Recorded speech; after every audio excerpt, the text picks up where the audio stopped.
Ya Nabi salam alaika, Ya Rasul salam alaika, Ya Habib salam alaika, salawatullah alaika. Ya Nabi salam alaika, Ya Rasul salam. Assalamualaikum warahmatullahi wabarakatuh.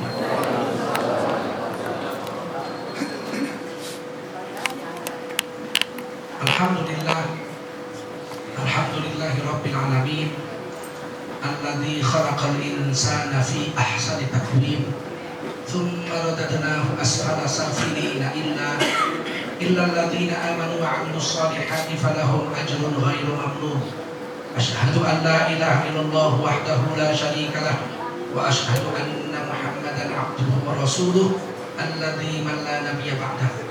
Allahumma shalli ala sayyidina wa habibina wa maulana Muhammad wa ala alihi wa sahbihi ajma'in. Amma ba'du.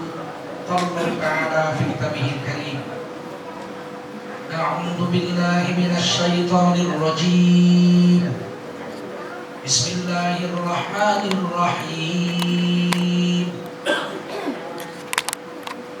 Ya ayyuhalladzina amanu taqullaha wa qulu qawlan sadida yuslih lakum a'malakum wa yaghfir lakum dhunubakum wa man yuti'illaha wa rasulahu faqad faza fawzan 'azima.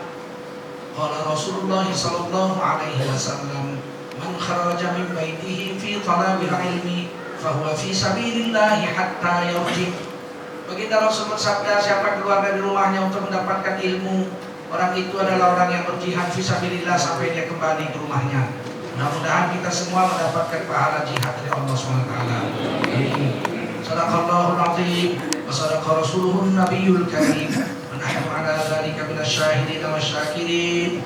Walhamdulillahi rabbil alamin. Bapak Ibu sekalian, keluarga besar jamaah Masjid Al-Arqam, Darul Arqam yang dimuliakan Allah SWT.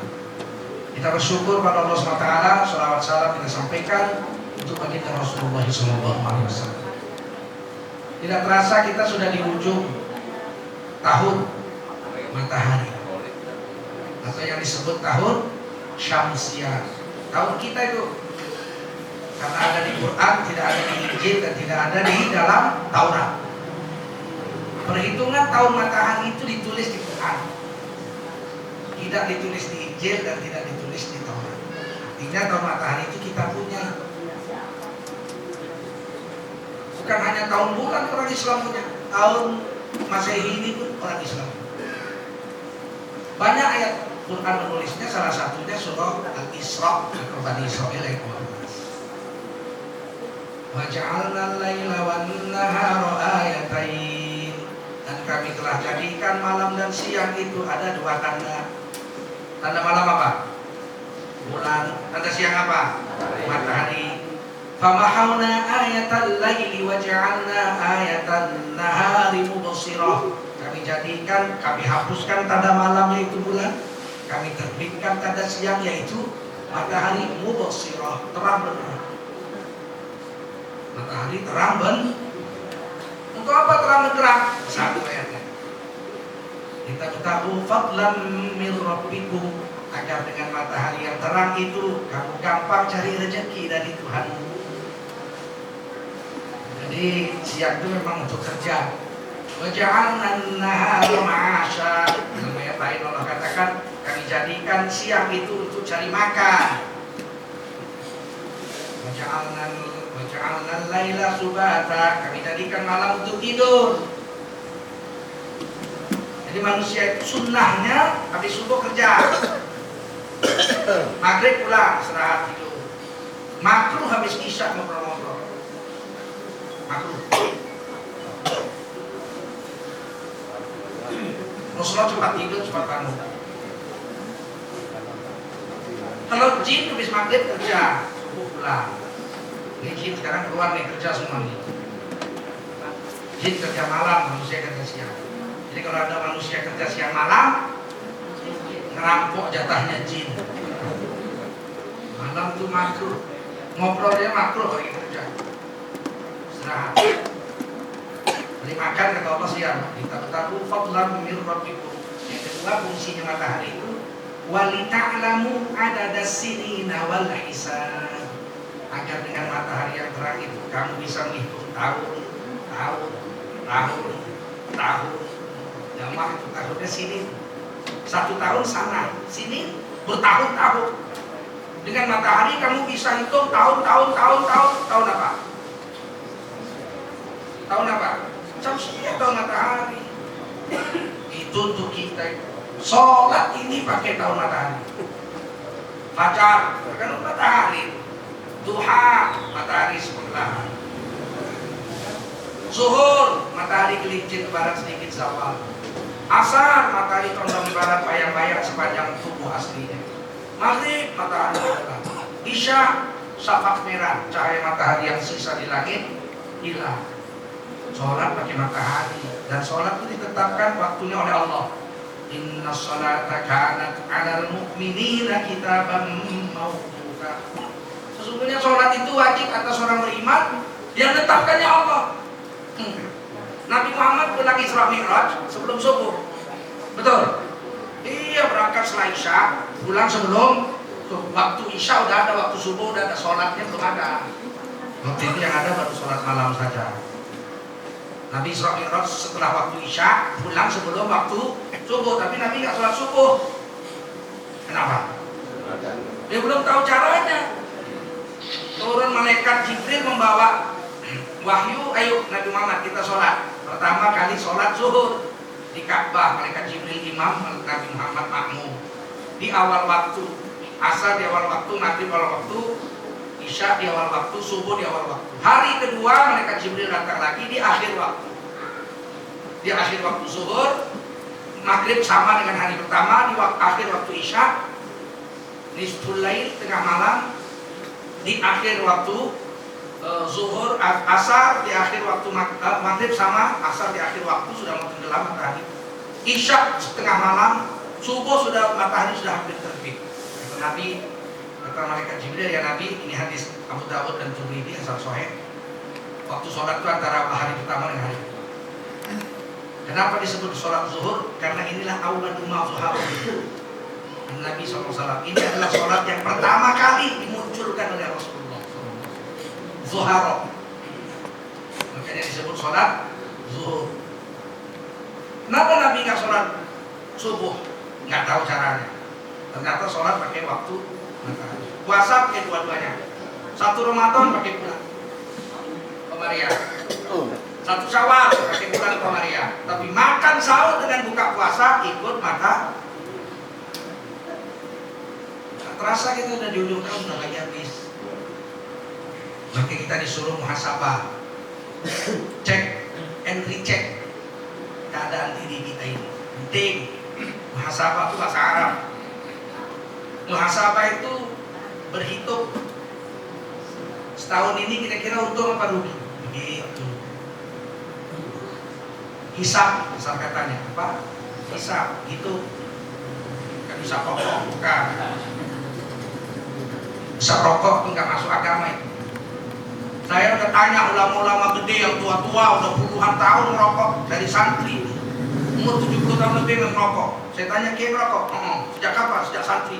Masya Allah, 70 tahun lebih. Saya tanya jujur kiai, apa itu? Pernahkah sekali aja baca Bismillah waktu bakar rokok? Nggak pernah.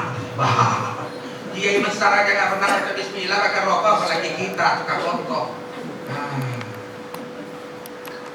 Bukan agama, jauhi. Kita hisab diri kita hitung setahun ini untuk apa rugi. Kalau urusan dunia manusia pinter begitu. Kemarin saya 4 tahun yang lalu masih pangkatnya masih 3B, sekarang udah 3C, udah bisa jadi lurah, dapat tunjangan, sabetan, injekan, wah pinter begitu. 4 tahun yang lalu belum punya rumah, sekarang udah punya rumah. Dulu masih sepeda motor, kredit, sekarang udah mobil. Dulu istri 1 hitam, sekarang sudah 3. Pandai hitungan dunia, pinter. Tapi hitungan akhirat, maka al insana zaluman jahula. Adalah manusia kalau untuk akhirat nggak adil sama dirinya sendiri, zalim. Kemudian apa? Jahil, bodoh. Makin tua makin nggak beragama, makin nggak taat sama Allah. Mula-mula pegawai negeri, wow, jujur, beranak satu mulai nyolong untuk susu. Susu anak perlu nyolong. Beranak dua nyolong lebih banyak. Istri 3 tiap hari nyolong.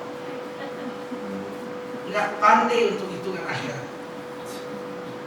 Untuk hitungan dunia pinter. Belum punya ini, belum punya ini, sudah punya ini, belum punya ini, sudah punya ini. Akhirat bodoh manusia. Kata Nabi, barang siapa yang kemarin dengan hari ini sama bagusnya, rugi. Sama bagusnya. Hari kemarin dengan hari ini sama bagusnya, amal ibadahnya rugi.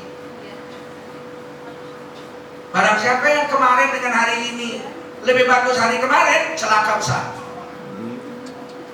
Barang siapa yang hari ini lebih baik dari kemarin, untung. Aflah, untung. Untung itu jika akhirat kita hari ini lebih baik dari kemarin.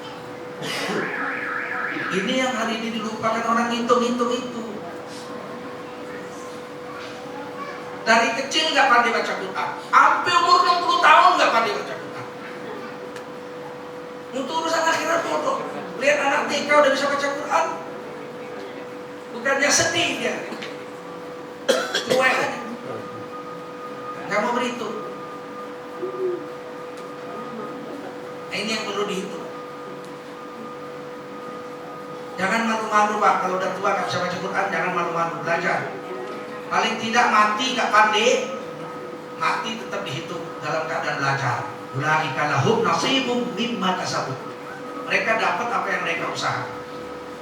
Dan ngaji nih 10 tahun dipanggil guru, gak pandai-pandai mati. Dihitung pandai waktu mati. Begitu mati dihitung pandai. Itu hebatnya Allah. Apa yang mereka usaha diberi oleh Allah. Walaupun waktu dia usahakan itu gak dapat.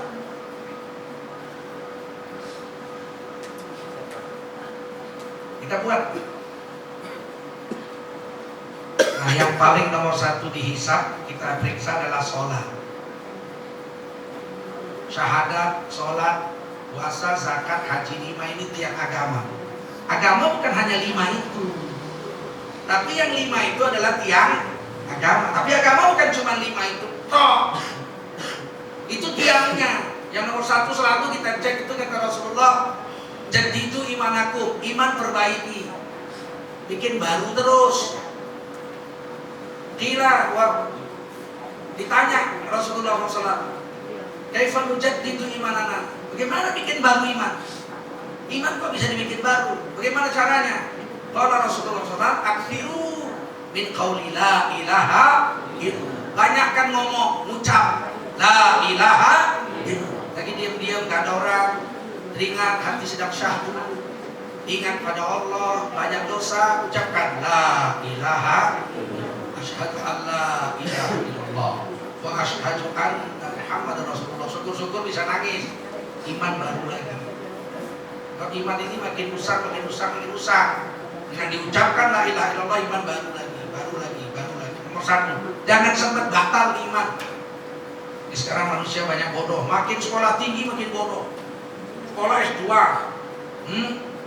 pangkat asisten, pingin jadi bupati, ngadep dukun. Dukun gak sekolah, taman SD pun gak. Ada apa? Saya kepingin jadi bupati, macam bodoh, beres. Bawa sapi 7. Nanti saya doakan jadi, pasti jadi. Kalau bisa main doa dukun jadi dukun, itulah jadi bupati. Ngapain orang lagi? Oh, saya tidak boleh doakan diri saya tidak. Justru dalam Islam doa yang paling manjur doa untuk diri sendiri. Rabbana zalamna anfusana wa illam taghfir lana wa tarhamna lanakunanna minal khasirin. Doa untuk diri. Rabbi firni warhamni wajburni warfa'ni warzuqni wahdini wa'afini wa'afani, itu doa untuk diri sendiri. Saya hanya boleh doakan orang lain, bukan saya. Lah anaknya 8 pengangguran semua. Doakan anaknya dia jadi bupati, yang satu wakil bupati, ya kan? Lagi bisa begitu. Tapi orang sekarang makin banyak ilmu, makin bodoh. Kata dukunnya, selain 7 sapi bawa uang 10 juta. Waduh, saya nggak bawa uang cash. Boleh gesek, boleh. Ada alat gesek. Dukun modern. Tapi kan tadi bisa. Udah itu disuruh mandi sungai pula, berendam di muara sungai. Untung nggak dimakan buaya. Maka anak insan atau luman jauh bodoh manusia. Itu urusan akhirat jadi bodoh. Padahal kalau iman ini batal, seluruh amal kita hilang. Misalnya kita umur 50, pergi ke Gua Semar, bertapa sana minta tolong, mainnya rokok tidur. Amal kita 60 tahun habis, dihitung nol.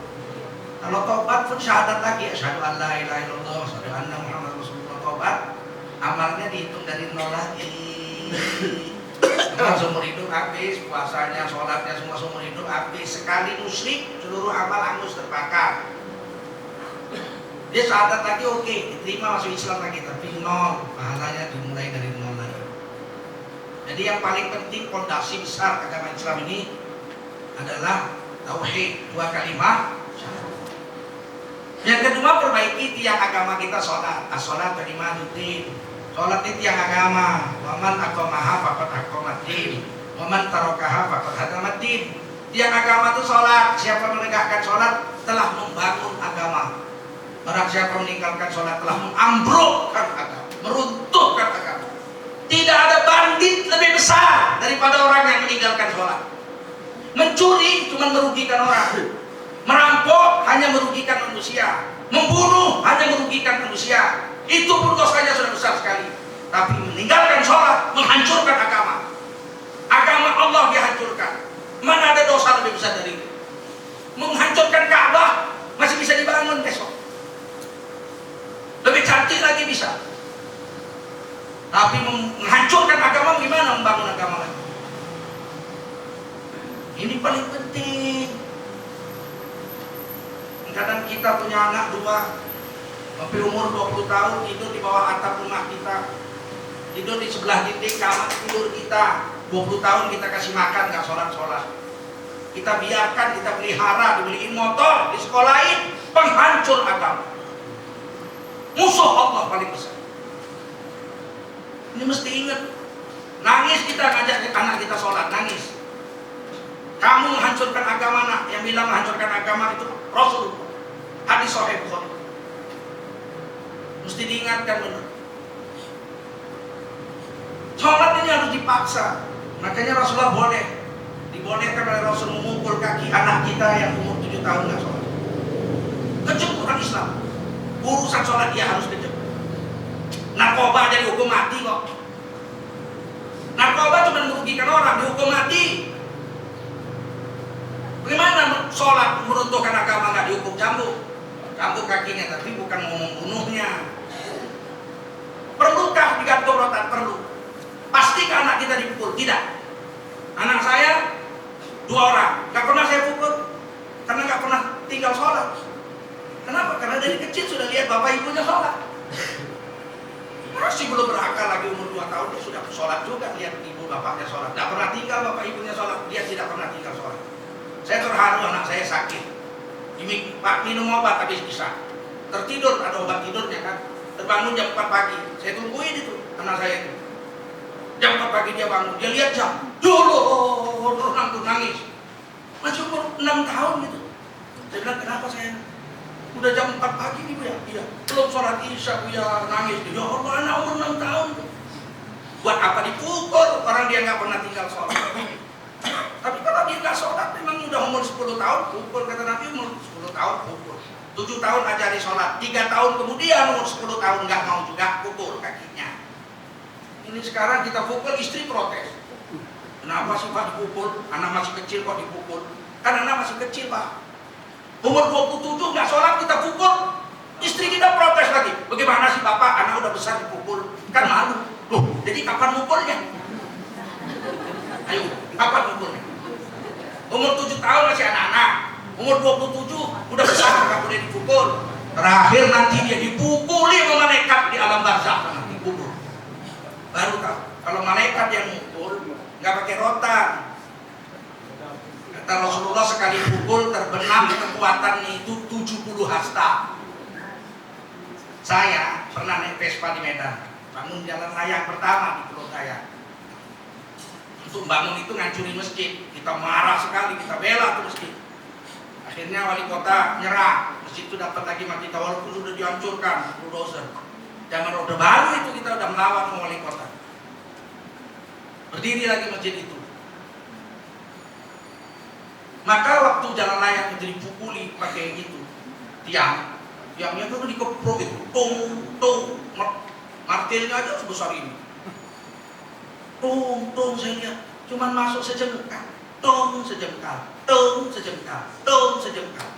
Kalau Mungkar Nakir mukul, tung 70 hasta, jangan main-main. Yang pertama masuk kubur ditanya, man rob?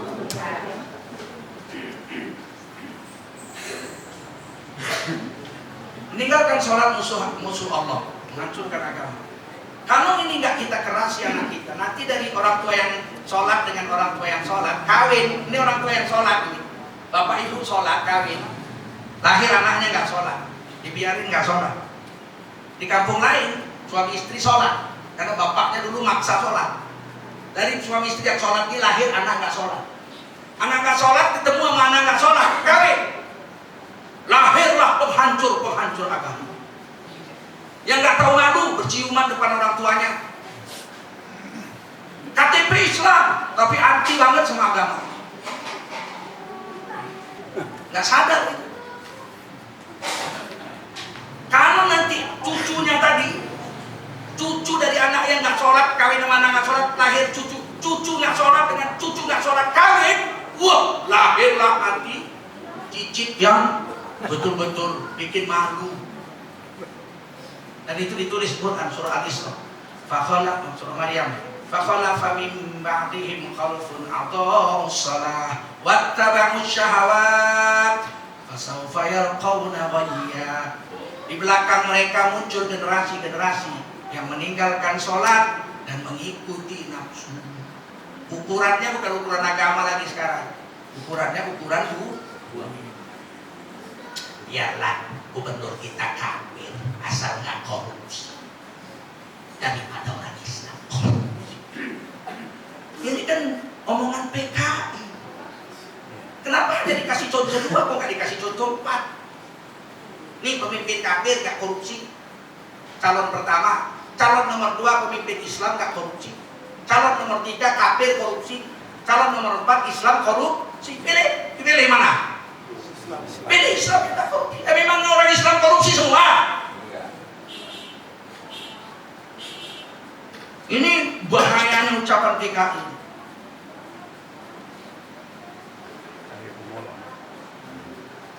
Kenapa? Karena mereka udah gak ada tanggung jawab agama. Sholat aja enggak, gimana?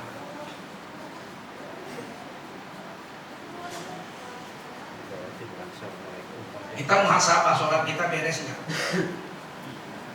5 waktu jangan tawar-tawar. 5 waktu sholat berjamaah masjid. Jangan tawar-tawar. Sakit apa boleh buat kalau sakit? Sakit, oyong, darah tinggi, darah rendah, ya apa boleh buat. Kalau nggak sakit, datang masjid. Kemudian apa? Kemudian cari sholat-sholat sunat.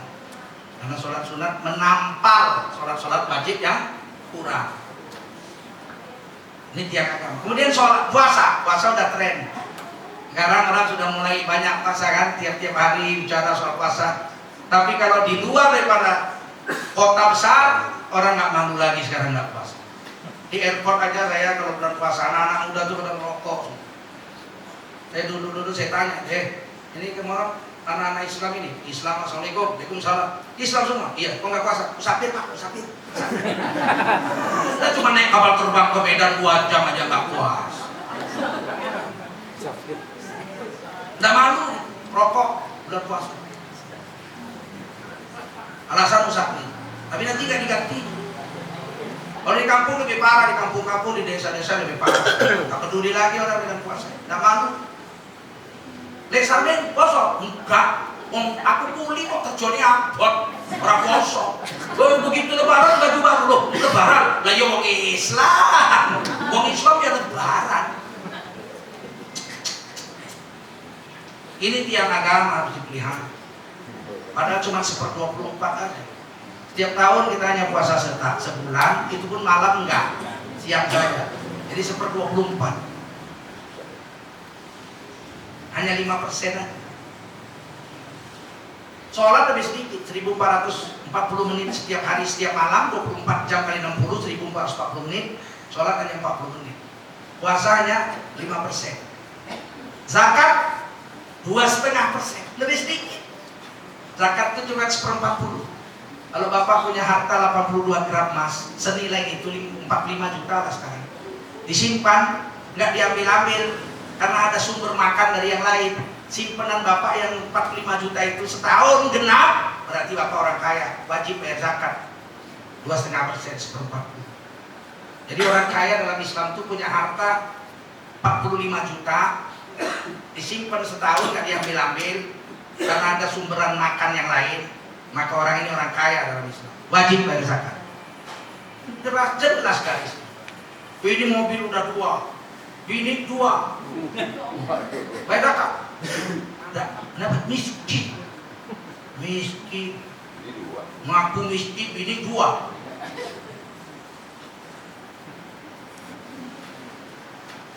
Haji lebih sedikit lagi, seumur hidup hanya itu pun bagi yang kaya, yang mampu. Kalau yang nggak mampu nggak wajib. Jadi nggak usah dengarkan ucapan ustadz-ustadz yang sekarang ini ngawur. Orang Islam wajib kaya, wajib kaya. Kalau nggak kaya bagaimana mau bayar zakat? Bagaimana mau naik haji? Loh, orang miskin kan nggak wajib bayar zakat, nggak dikenai syariat. Orang miskin kan nggak wajib naik haji, betul? Jadi kenapa orang Islam wajib kaya? Jadi kalau miskin berdosa. Wajib kaya. Jadi kalau miskin berdosa. Ini kan ucapan batin. Kaya miskin bukan usaha kita. Kaya miskin karena takdir Allah. Berapa banyak orang kerja siang malam sungguh-sungguh nggak kaya-kaya. Dari umur 8 tahun jual kangkung, jam 2 malam sudah pergi ke rawa-rawa cari kangkung. 80 tahun mati ketimpa keranjang kangkung. Nggak berubah-berubah nasibnya. Berapa banyak pula orang yang nggak kerja baru lahir jret langsung kaya, langsung kaya. Anaknya Mas Tommy Soeharto begitu dibikinin deposito bapaknya atas nama anak. Paham? Kaya bukan kita yang usaha, Allah yang memberi. Innallaha yarzuqu may yasha bighairi hisab. Rezeki itu diberi Allah, bukan kita cari. Dicari pun kalau nggak dapat mah, udah dapat dirampok orang. Mau apa? Nah, ini yang nomor 2, hisab ini perbaiki betul. Betulkah rukun Islam sudah berdiri pada diri? Hubungan dengan Allah. Yang kedua, hubungan dengan Rasul. Sudahkah kita jalankan sunnah Rasul? Nah, begitu. Sunnah Rasul ini 3. Kata ulama ada 3 dan 4. Pertama, fi'liyah. Perbuatan Rasul semuanya sunnah. Tapi sunnah bukan hanya perbuatan. Perbuatan Rasul itu perkataan Rasul. Qaul Nabi juga walaupun Nabi gak buat, tapi Nabi ngomong. Puasa terbaik adalah puasa Nabi Daud. Sehari puasa, sehari tidak. Pernahkah Nabi puasa Nabi Daud? Gak pernah. Fi'il Nabi gak buat, tapi itu qaul. Maka siapa puasa sunnah Nabi Daud, bagus. Yang mengamalkannya sahabat hanya Abdullah bin Umar bin As radhiyallahu anhu. Yang lain enggak juga. Tapi mengamalkan itu sunnah. Sunnah ucapan qaul ya, tapi tidak takrir. Bukan Nabi buat. Ada orang bilang, ya Rasul, bapakku sakit. Kalau bapakku masih hidup, pasti dia naik haji bersama Rasul hari ini. Ini haji pertama Rasulullah dan haji terakhir. Dan Nabi cuma naik haji sekali. Bolehkah aku menghajikan bapakku yang sakit itu? Boleh. Boleh. Kalau bapakku utang, lunas nggak kalau kau bayar? Lunas. Udah, utang sama Allah lebih wajib kau bayar. Fadailullah ahaqu an yuqda. Ayo haji untuk nama bapakmu. Nabi nggak pernah menghajikan bapaknya, tidak fi'il, tapi perbuatan sahabat Nabi yang suruh. Namanya sunnah apa?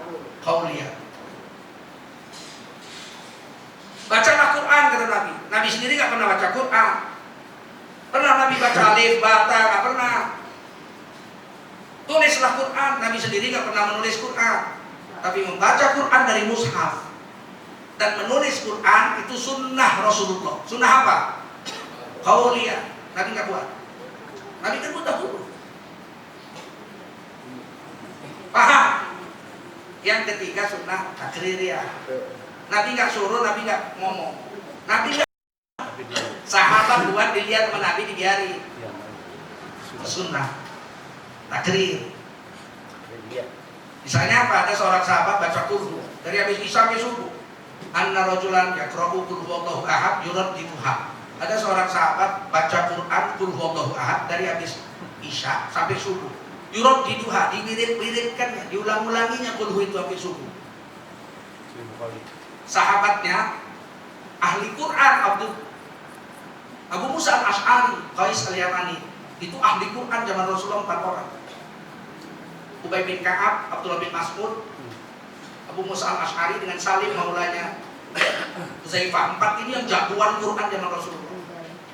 Abu Musa al-Ash'ari jengkel lihat sepupunya ini. Diulang-ulang jengkel. Nabi nggak suruh, Nabi nggak buat. Awas kalau besok suruh.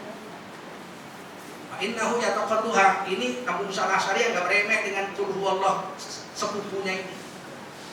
Falamma asbaha, datang waktu subuh. Selesai sholat berjemaah, ja'a ila Nabi, didatangi Rasulullah.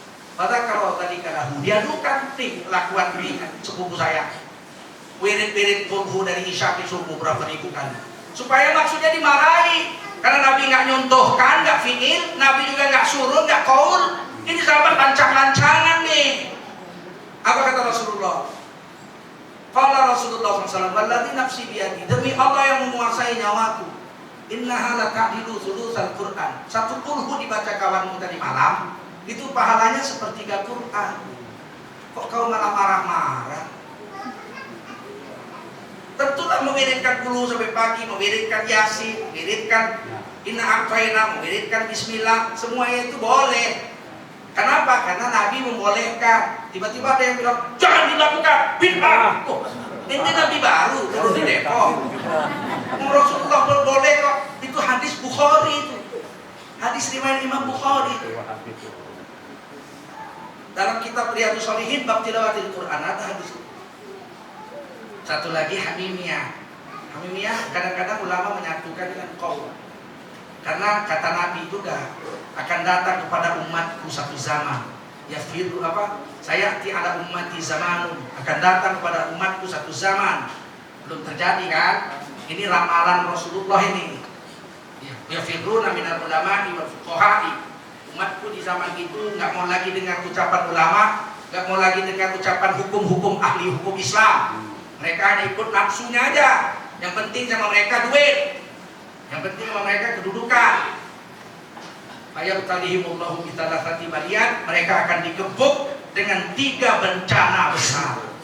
Yang pertama katanya yurfa'ul barokat min kasbihi. Buat usaha apa saja hancur usahanya dibikin Allah. Enggak berkah. Sekarang sudah tanam cabai rawit. Dulu makan cabai rawit 1 pedasnya setengah jam. Sekarang makan cabai rawit 7 enggak pedas. Coba.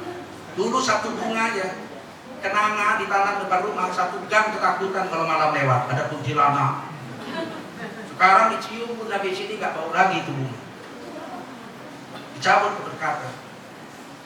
Kemudian apa? Wa yusallitullah alaihim sultanan zaliman. Akan dikalungkan ke leher mereka penguasa-penguasa yang kejam, yang nggak punya perasaan. Penampilan manis, hatinya jahatnya bukan main, kata Rasulullah. Yang ketiga, wa yakhrujuna minad dunya bi ghairi iman. Mereka akan mati tidak membawa iman di dadanya. Mati dengan ucapan tidak lagi la ilaha illallah. Matinya ucap bini gelap. Bininya Fatimah. Ada di sebelahnya bininya Fatimah, anak cucu menantu kumpul semua. Yang diucapnya Susi. Loh, Bang, semua aku Bang Fatimah.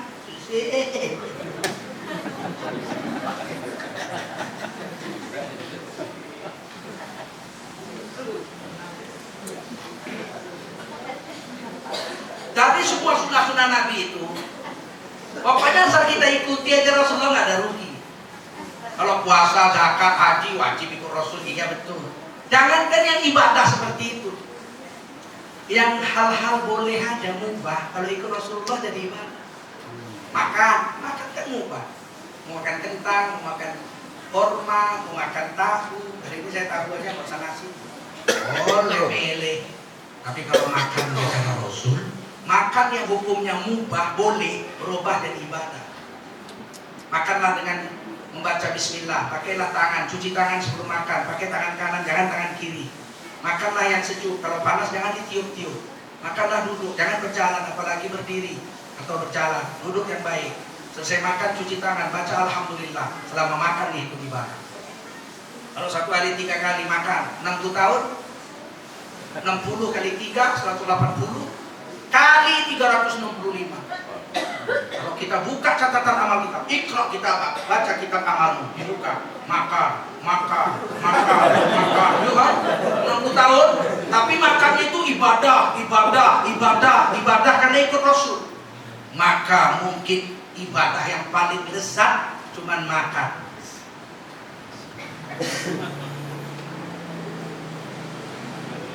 Masuk WC itu apa? Mana ibadah itu? Masuk WC. Tapi kalau ikut Rasul caranya jadi ibadah. Langkahkan kaki kiri, baca doa. Allahumma inni a'udzubika minal khubuthi wal khaba'ith. Ya Allah, sesungguhnya aku berlindung dari setan jantan dan setan betina. Kenapa setan jantan betina? Karena setan berzinahnya di WC. Nah, maka jangan lama-lama di WC. Makruh lama-lama di WC. Cepat keluar dari WC. Itu tempat setan berzinah. Ini enggak, makin di WC makin main handphone, merokok lagi, bawa bau di atas isap. Memang nggak ada orang lebih bodoh dari tukang pengisap rokok. Tai di bawah di atas isap, kan bodoh betul.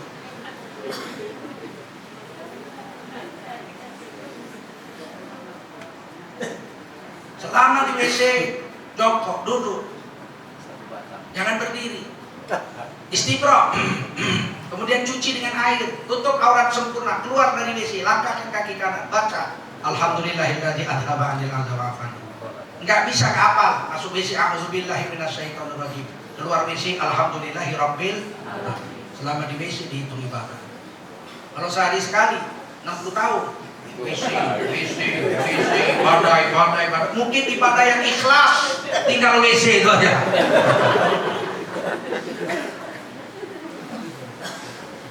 Tidur itu boleh, nggak tidur pun boleh.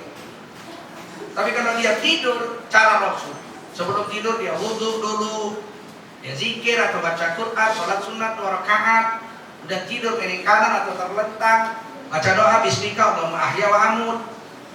Habis tidur, bangun tidur, baca alhamdulillahilladzi adhaba wa ahyana wa adama amtana wa ilaihin nusur. Maka selama tidur dihitung ibadah. Kalau satu hari tidur 8 jam, 60 tahun, 20 tahun tidur saja. Sepertiga kan, 8 jam, 24 jam bagi 8 kan sepertiga. 60 tahun sepertiga dan 20 tahun tidur. Baca kitabmu kata malaikat, dibaca tidur, 20 tahun tidur. Kalau tidur cara Nabi dihitung ibadah. Satu-satunya ibadah yang khusyuk cuma tidur itulah. Maka Allah berani berfirman mengatakan pada kita untuk kita ikuti. Wa ma khalaqtul jinna wal insa illa liya'budun. Tidak kujadikan jin dan manusia kecuali 24 jam harus mengabdi kepada aku. Bagaimana caranya? Qul in kuntum tuhibbunallah fattabi'uni yuhibbukumullah. Ikuti Nabi. Seluruh ibadah semua perbuatan kita jadi ibadah. Dan sebetulnya sunnah Nabi itu benteng untuk tidak berbuat maksiat. Walaupun hadisnya dhaif. Misalnya, tiap-tiap pekerjaan yang tidak dimulai dengan bismillah, maka pekerjaan itu sompet, terpotong kepalanya, tidak, cacat. Hadisnya dhaif. Ini banyak orang bodoh aja ini. Hadis dhaif, terus nggak usah diamal. Hadis dhaif boleh diamal, yang nggak boleh untuk hujah. menegakkan hukum. Kalau doif boleh diamal. Kalau kita baca bismillah, andai katalah hadis itu doif, paling tidak ini sunnah Rasul, bisa menghalangi kita dari maksiat. Kenapa? Nggak mungkin orang berbuat maksiat baca bismillah. Mungkin orang bawa pelacur ke hotel, waktu buka baju pelacur tuh bismillah. Nggak mungkin. Tidak mungkin. Nggak mungkin orang buka komputer, buka video porno di komputer internet porno sambil baca a'udzubillahi minasyaitonir rajim. Bismillah. Tidak. Itu hebatnya sunnah Rasul itu. Maka kalau ada orang bilang banyak ini orang-orang Islam nih, ketua partai-partai Islam, dokter-dokter agama, koruptor semua. Ternyata agama Islam itu nggak bikin baik. Itu ucapan PKI. Hati-hati. Orang korupsi bukan karena beragama, pasti waktu korupsi agamanya dia lepas.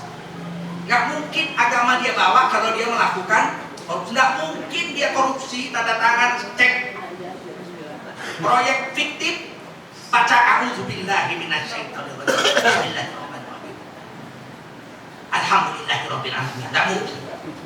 Pasti dia tanggalkan agamanya lah, korupsi aja. Ntar besok-besok tobat. Sekarang korupsi dulu, besok-besok tobat. Ketika dia tanggalkan agama, masuklah setan. Ini hebatnya sunnah Rasul. Paham? Yang ketiga yang perlu kita hisab, hubungan kita dengan orang tua.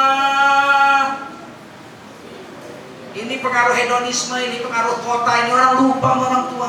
Coba kemarin ada nenek Fatimah dituntun anaknya gara-gara sengketa rumah. La ilaha illallah. Saya bilang ke istri, ini kalau aku punya uang besok aku datang, saya bayar di rumah. Anak durhaka itu. Sama ibu, ibu kandung, berpekal urusan rumah.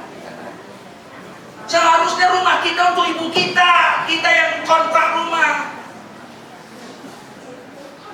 Ridho Allah tergantung pada ridho orang tua. Ini kadang-kadang manusia gara-gara istri orang tua diusir. Udah lama mama pergi aja, repot. Istri saya sama mama tiap hari berantem.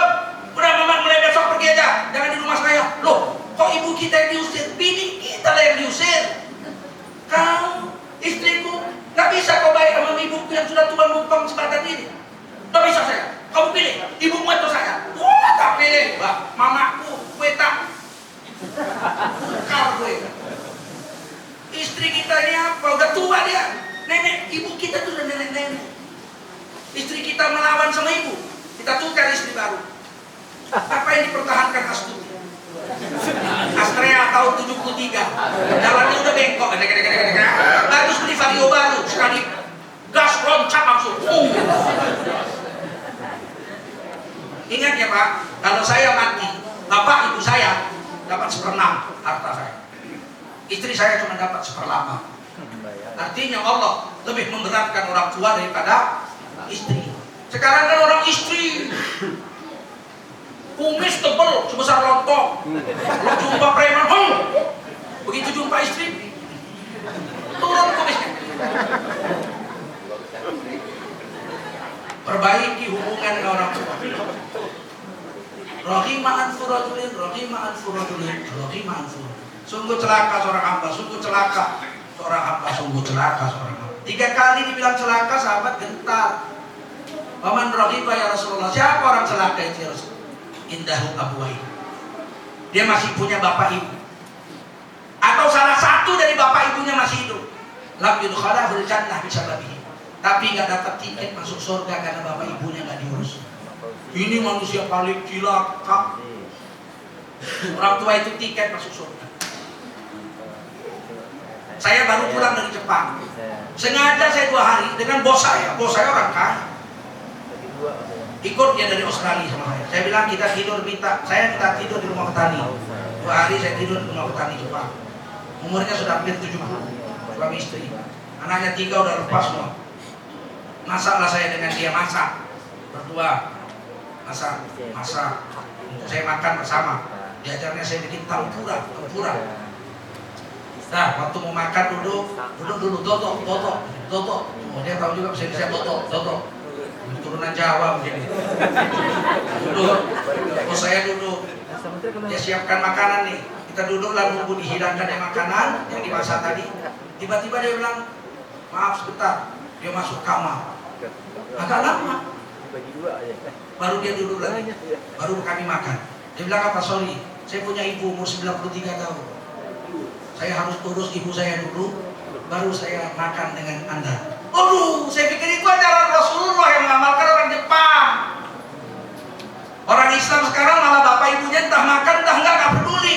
Yang penting anak bini, anak bini, anak bini, anak bini. Bodoh manusia hari ini. Kalau lebaran istrinya udah pakai baju udah dibeli 7.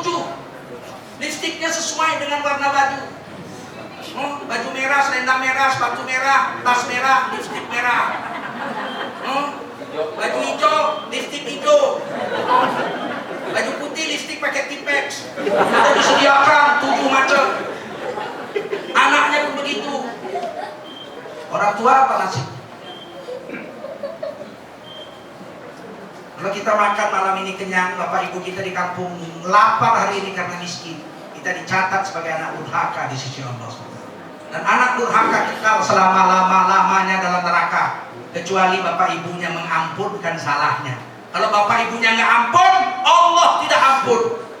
Ridho Allah tergantung terhadap itu dengan ridho Allah. Yang keempat, perbaiki hubungan dengan suami istri. Kita Pak, kata Nabi, khairukum li ahlihi. Laki-laki terbaik di antara kamu yang paling baik terhadap istri. Biar seluruh dunia bilang kita laki-laki terbaik. The best man of the year. Dan Zulkarnain is the best man of the year. Seluruh wartawan datang rumah saya, 800 orang wawancara. Gimana Bapak bisa menjadi laki-laki terbaik? Saya jelaskan, saya itu begini. Istri saya datang dari dapur. Mana laki-laki terbaik itu? Oh ini bu, suami bu, ini kata istri saya. Ini laki-laki terbaik. Iya. Terus istri saya satu kamar aja ngomong. Terus dia masuk ke kamar. Pulang wartawan batal.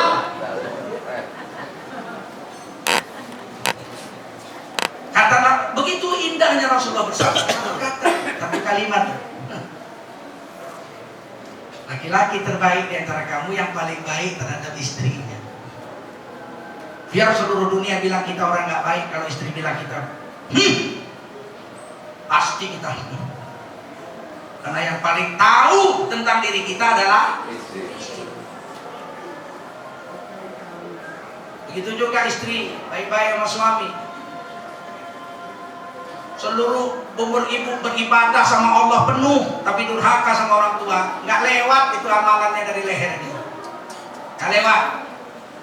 Dihitung nggak beribadah kalau durhaka sama suami. Seandainya ada manusia yang boleh menyembah manusia, seandainya manusia boleh sujud kepada manusia, niscaya kuwajibkan istri sujud kepada suami. Sayangnya nggak boleh aja sujud, nggak ada Tuhan selain Allah. Kalau ada Tuhan selain Allah, suamilah Tuhan yang kedua. Paham bu? Sekarang berapa banyak nih perempuan lawan suami? Suaranya keras. Saya bersyukur. 24 tahun hampir, 23 tahun lebih saya kawin. Belum pernah istri saya bentak saya. Itu kelebihan istri saya memang. Kalau dibentaknya aku nggak pulang. Enak aja. Ya kita yang cari duit, dibentaknya pulang, ya nggak? Pinggan tak retak, nasi tak dingin. Sekali kau tak 1000 kali aku tak ingin. Ya main-main. Kita yang cari duit setengah mati dibentaknya pula. Berapa banyak istri tidak bersyukur pada suami. Suaminya dari pagi jual es krim di puncak sana. Dipikul tuh es krim, dipukul lah gendangnya itu. Tong sampai sore pulang. Mana duit? Kata istrinya. Nggak laku mah. Karena hari ini kan hujan terus dari pagi. Suami goblok. Udah tahu musim hujan jualan es. Terus mau jual apa dia? Mau jual apa dia? Semestinya istrinya nangis. Tolong maaf, dari pagi digendong nih es gak laku ya mas. Ya udah, malam ini kita makan es aja ya mas.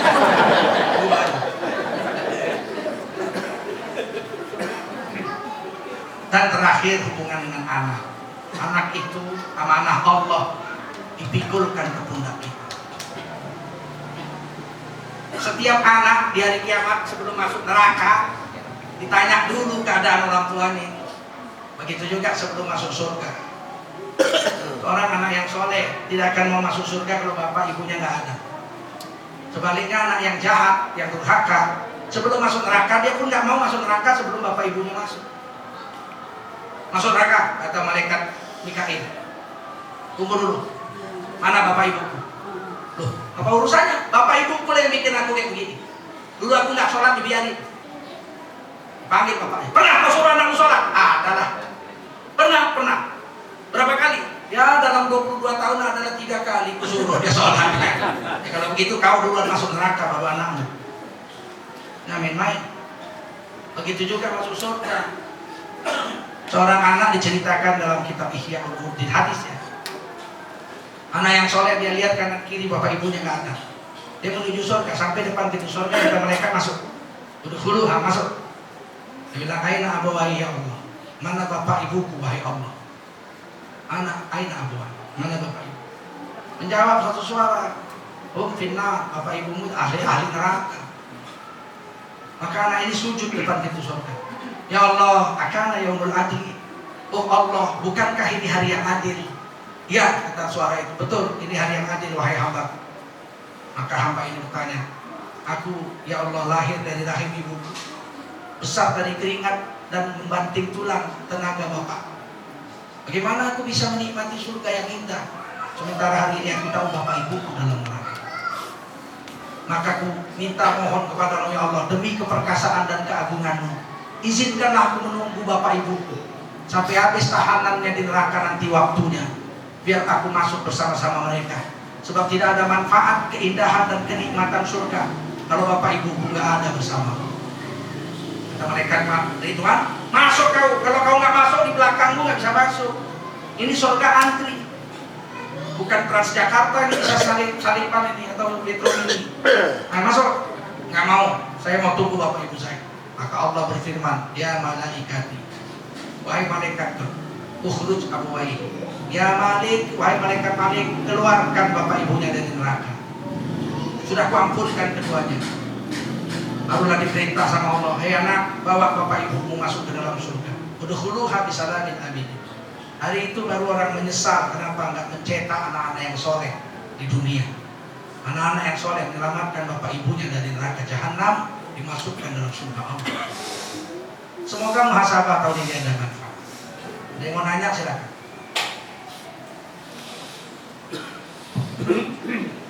Kepada jemaah Bapak Ibu sekalian, apabila ada yang ingin ditanyakan baik mengenai apa yang disampaikan tadi oleh Bapak Ustadz kita atau hal yang belum dimengerti, dipersilakan.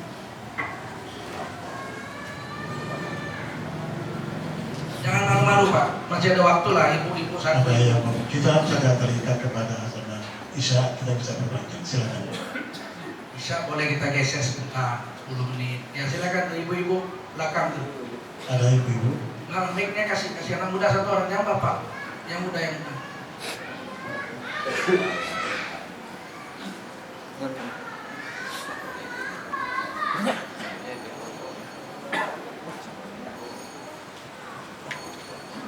Assalamualaikum warahmatullahi wabarakatuh. Waalaikumsalam. Ya, Berhubungan dengan merokok, Ustaz, kan sudah diputuskan kalau rokok itu haram.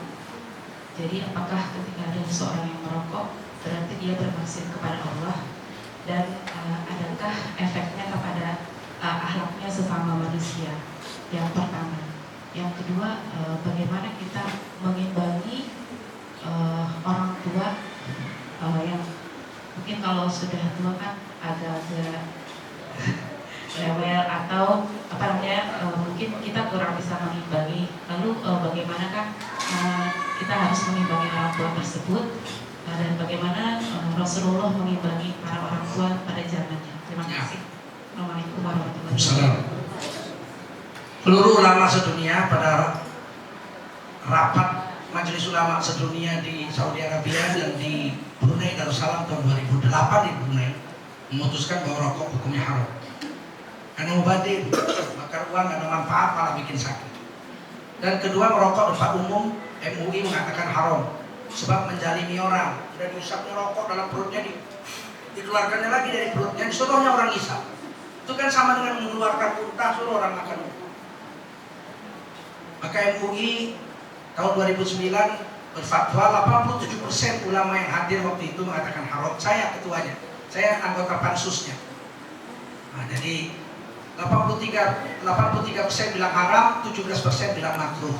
Yang makruh itu bilang adalah ulama Jawa Timur, Bali, dan Jawa Tengah. Ya, NU sampai sekarang mengatakan rokok itu makruh. Bahkan kemarin masuk koran, sampai dunia kiamat NU tetap bertahan rokok itu makruh. Yuk, kayak dia hidup aja, kayak iblis sampai dunia kiamat. Allah. Hah? Iblis yang hidup sampai dunia kiamat, kalau manusia mati. Kok berani berfatwa begitu? Kalau seluruh dokter, ahli kesehatan mengatakan itu mudarat, maka wajib kita ikut ahlinya. Tiap-tiap urusan serahkan pada ahlinya. Yang tahu rokok itu bahaya itu ahli kesehatan, bukan ustaz. Betul? Yang tahu makanan itu berbahaya siapa? Ahli farmakologi, ahli kimia. Kecap itu halal atau tidak bukan kita yang tentukan, tapi ahli kimia. Ini kecap mengandung babi, nggak boleh dimakan. Betul? Ini rokok mengandung 4.000 racun, 4.000 racun. Bayangin. Yang paling berbahaya itu sianida, bikin mati. Dan nikotin, selain bikin candu juga bikin mati. Ambillah nikotin setengah gelas, minum, mati. Dan hebatnya ternyata rokok itu mengandung amonia. Amonia itu hanya ada di kepiting. Daun sawi, daun bayam, daun mengkudu, daun apa saja, daun tebu, daun lalang tidak ada mengandung amonia. Yang mengandung amonia satu-satunya adalah tembakau. Berarti tembakau berasal dari kencing iblis. Betul kitabnya itu Kasyful Asrar. Ketika iblis pertama kali dibuang dari surga yang harum, terjatuh ke bumi yang bau busuk ini, langsung iblis stres, pingsan. Bangun dari pingsan, dia terkencing kali pertama, bekas kencingnya itu tumbuhlah sebatang pohon. Itulah yang bapak-bapak isak-isak itu. Makanya dulu saya tidak percaya dulu. Karena nggak ada hadisnya kitab Kasyful Asrar itu. Cuma saya sangka baik, nggak mungkin ulama bohong, kan begitu. Sekarang saya percaya, sebab ternyata setelah diuji di laboratorium, satu-satunya daun yang mengandung amonia adalah rokok, daun tembakau. Berarti betul, rokok itu daun tembakau berasal dari kencing, dan amonia hanya dari kencing. Isa-isa terus. Maka jangan heran kalau ada orang merokok tidak pernah baca bismillah. Saya tantang dulu yang hadir, pernah nggak baca bismillah waktu merokok? Berarti kerja setan. Masa bertahun-tahun ngerokok nggak baca bismillah? Kan berarti kerja setan. Kita terus terang aja. Mubazirnya udah berdosa tuh. Dibakar, buang nggak dapat. Sama dengan bakar tuh. Tidak ada nambah sehat nggak, nambah ganteng nggak, nambah wangi nggak, nambah apa ngerokok?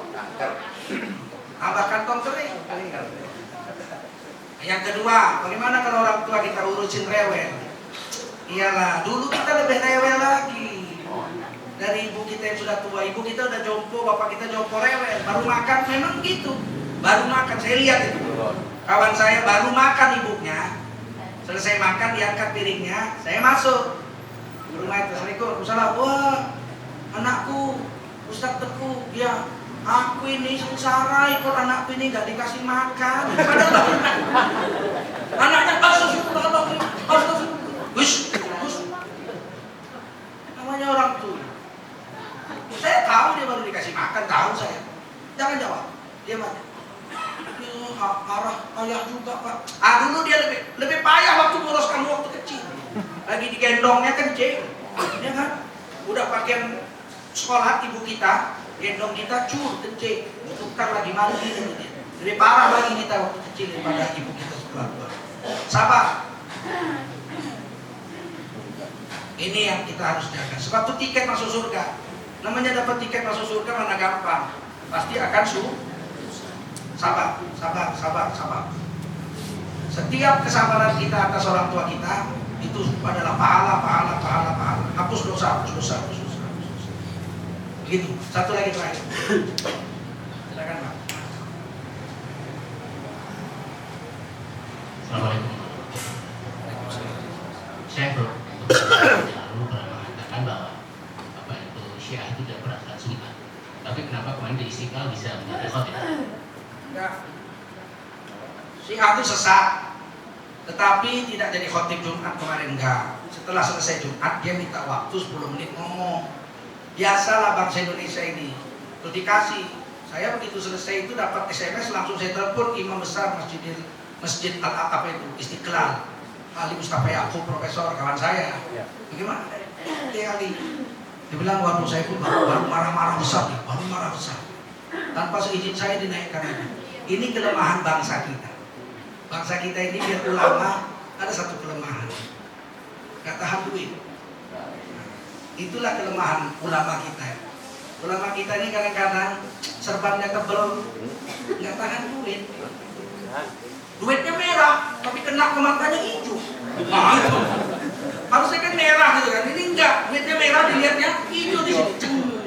Itu kelemahan ulama kita.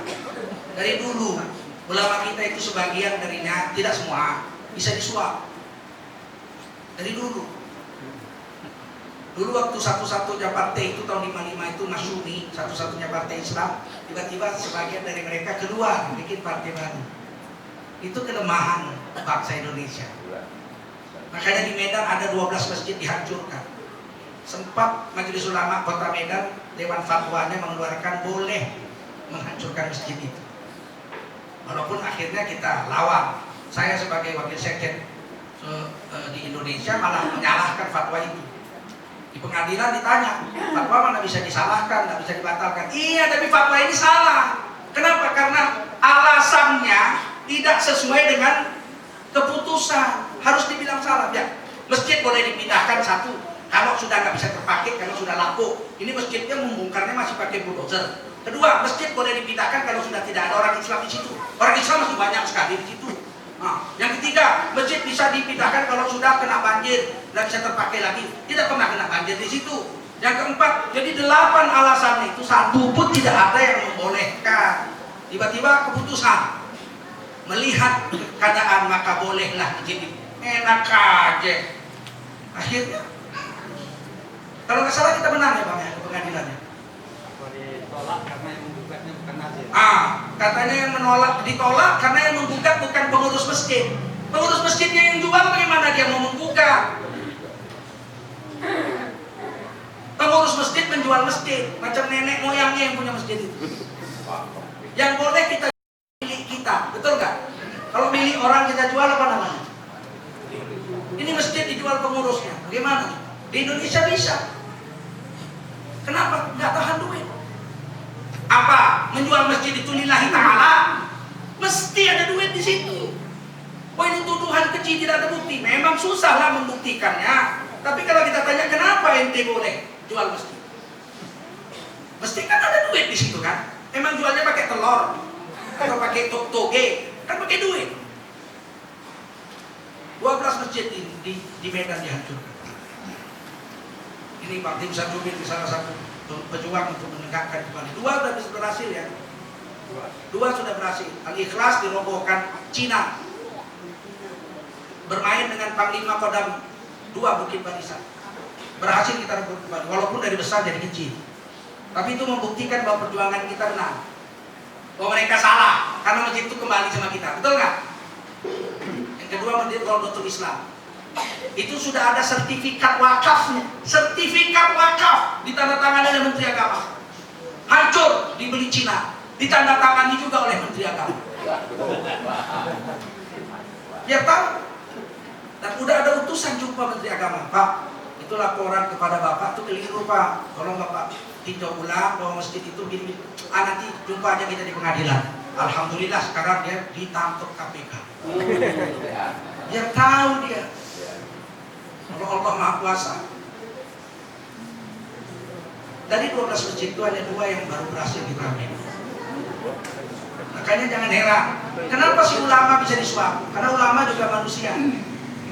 Ilmu tidak membuat orang jadi taat. Berapa kali saya bilang di sini. Yang membuat orang jadi taat adalah kekuatan iman dan ilmu. Semua orang yang berbuat jahat berilmu. Pelacur itu tanyalah, siapa namamu? Handayani. Apakah kamu Islam? Kenapa kau melacur? Nah, bagaimana Apa hukumnya melacur? Haram. Bilang haramnya begitu. Masa sunat muakkad Pak ini? Bukan dia nggak tahu melacur itu haram. Dia tahu, berilmu. Imannya lemah, kalah dengan nafsu. Sekarang kita memasukkan ke penjara Syekh Bejat Arifin. Dia menjinahi murid-muridnya. Keluar fatwa MUI bahwa dia sesat. 3 fatwa MUI Sumut. Yang bela dia Jamaah Mutabaroh Nahdlatul Ulama Jatman NU membela. Dia tahu, lebih tampillah kami orang Medan, kejadian di Medan daripada orang Habib Lutfi yang ada di Pekalongan sana. Betul nggak? Tapi dibela. Sempat nanti menang di pengadilan Syekh Bejat itu. Maka ajarannya yang menjinahi murid-murid berjalan terus. Buktinya di pengadilan dia bebas. Berarti kan dia nggak sesat. Nggak dipikir itu. Jadi ini prihatinan saya lah. Saya udah tua, udah 51 umur saya. Kalau dulu masih di Medan saya 31 tahun. Mungkin saya karena marah, karena emosi. Kalau sekarang udah 51 kok umur saya. Mau ngejar apa lagi? Saya udah punya. Anak udah punya, cucu udah punya. Istri saya soleha, rumah saya punya, mobil saya punya. Apa lagi? Kalaupun saya mati, istri saya masih digaji oleh negara. Kurang apa? Ngapain saya gadekan agama ini? Nah ini yang kita penting jaga. Makanya bapak ibu, kalau masih ada orang yang ngotot begitu, rokok tidak haram. Minimal kau jangan rokok depan saya. Karena asap rokokmu itu mengganggu saya. Kita harus tegas gitu. Jangan di masjid ini dimulaikan orang baru. Kadang-kadang di masjid di kampung-kampung itu dia akan asbak rokok. Di masjid dikasih asbak. Pak, jualan pisang goreng di luar sana boleh nggak? Kalau jualan pisang goreng di masjid apa hukumnya? Haram. Merokok di luar sana makruh. Kalaulah makruh, merokok di masjid bagaimana? Itu nggak dipikir. Kenapa ada di masjid-masjid asbak rokok? Karena kiainya ngerokok. Saudara-saudara, takutlah kamu kepada api neraka. Api neraka itu panas. Kita neraka apinya disep semuanya. Masalah disediakan asbak. Begitu aja. Apakah itu menjatuhkan harga diri? Pasti. Seorang ulama merokok tangan kiri lagi. Nggak jatuh itu harga dirinya. Coba Bapak bayangkan kalau saya ngajar sambil merokok tangan kiri lagi. Makan dan minum dengan tangan kiri, makan cara saya. Yang merokok udah merokok kencing setan tangan kiri lagi. Pas. Sampai sini maafkan saya kalau keras. Ini usaha Pak, muhasabah. Mudah-mudahan tahun depan kita menjadi lebih baik. Bagi yang masih merokok, berjuanglah mengerti. 21 hari berhenti rokok. Karena candu nikotin hanya bertahan 21 hari. Hari ke-22 sudah tidak candu. Jadi sudah kita tes semuanya itu, sudah kita teliti di laboratorium. Subhanallah bihamdihi, subhanakallahumma bihamdika, asyhadu an la ilaha illa anta astaghfiruka wa atubu ilaik. Subhana rabbika rabbil izzati amma yasifun. Wassalamun alal mursalin walhamdulillahi rabbil alamin. Wassalamualaikum warahmatullahi wabarakatuh.